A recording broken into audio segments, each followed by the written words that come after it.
Hello. Today I have a very special video to show all of you. Recently, I was invited to playtest an early version of Deceit 2 with some of the developers through the Content Creator program. Me and a group of other Deceit content creators played a few games on an alpha version of Deceit 2 and got to try out everything they have been working on in the recent months. It is worth noting that the game and its visuals are still subject to change significantly before release and even before their beta in a couple months.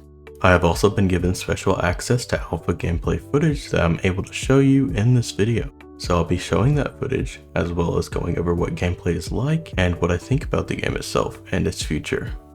Though before I get into my thoughts and show off the gameplay, if you are unfamiliar with Deceit 2 and don't really know much about what the game will be like other than it's a 9-player social deduction horror game, I highly recommend my previous video on the game, Deceit 2 Everything You Need to Know.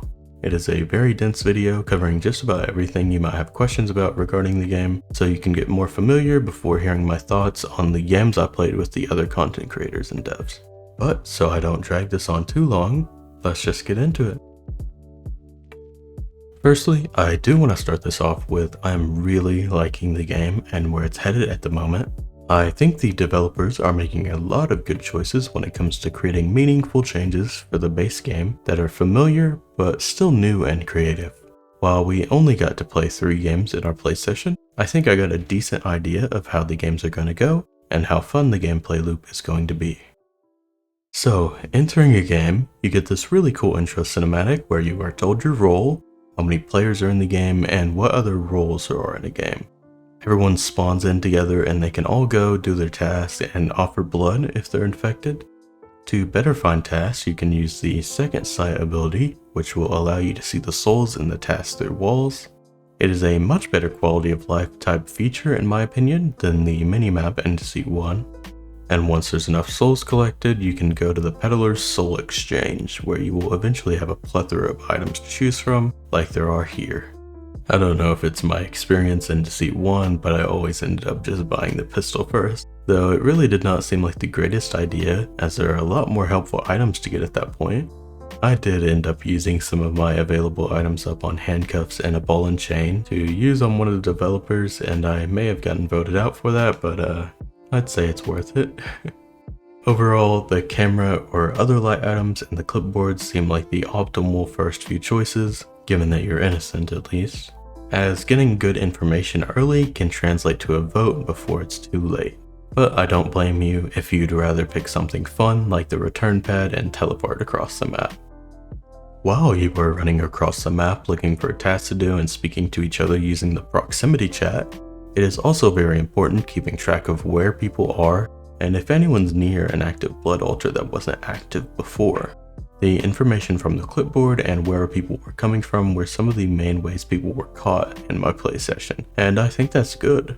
The clipboard especially gives something more active for the innocents to do to figure out who it is as they run around getting information from each other's clipboards instead of Deceit 1's system of only just seeing people transform or untransform or seeing them drink blood.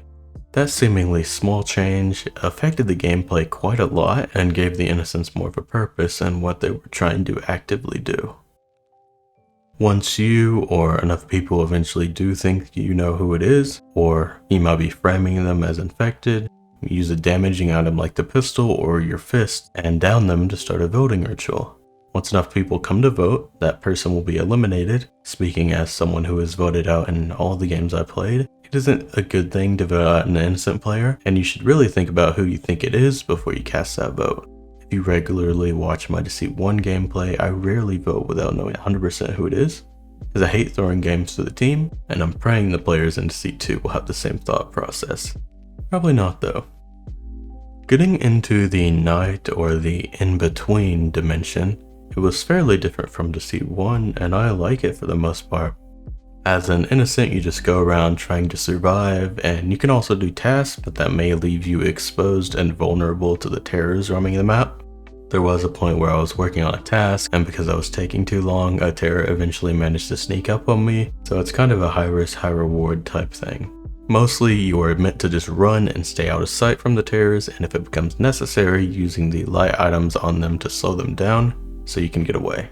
Unlike Deceit 1, you cannot down or kill the terrors, you have to run away. And I think this is a much more interesting change of pace, and makes the terrors a lot scarier since you can't constantly down them like you can in Deceit 1. There are quite a few things that you can use to get away, like vaults or cracks in the walls that you can shimmy through, and even portals that will take you to another point in the map. You definitely have to make sure you're ready though in case there's a terror on the other side. You do have a sanity meter in-game that will slowly go down whether a terror sees you or like the rift eyes that are on the walls that spawn near you do.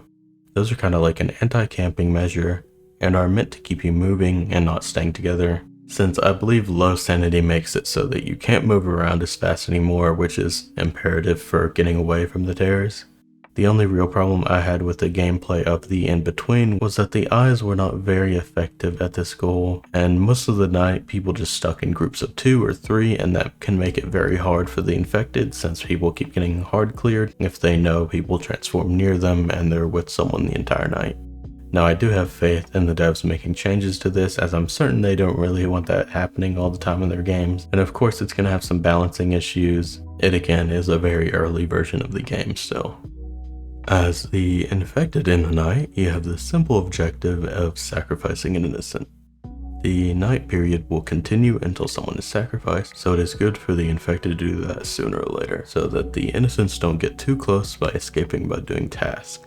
There are a few things that help you chase down these innocents, like breaking through some of these weak walls or blocking off some of the cracks, creating a dead end.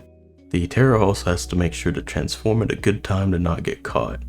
I often tried to group up with 1 or 2 people across the night so that hopefully they cleared me, and then transform when not near them anymore. Once someone's caught by the terror, everyone gets this cool animation where everyone gets to talk before getting put back on the map. And I do have to say, being a terror in the in-between in this game feels much better than being a terror at night in Deceit 1, at least at the moment. You actually feel so much more powerful, not very weak like you are with getting down constantly to light items in Deceit 1. Also just the fact that you're huge and you're able to bust down some of these walls. It is hilarious hearing people talk to each other in a room and then you just transform and break down their wall and see them all scatter. And I did want to point out a couple of the smaller things I noticed, like the map itself. There's only the Asylum map for now, but it is looking great already for it being an alpha, and it feels very full and lively. There's quite a bit of interactable elements across the map that give it that extra bit of fun interactions as you explore. There's a speaker system, a chalkboard that anyone can write on, a door at the start of the game that's locked that has a code on one side and a lock on the other, ideally for one person to stand on each side and work together to get it opened. There's the room with the inspection kit that needs multiple people to get the PIN numbers from the shop. I expect that these new maps in the future will have more of these unique interactable elements, and I'm so excited to see what the devs have planned for that.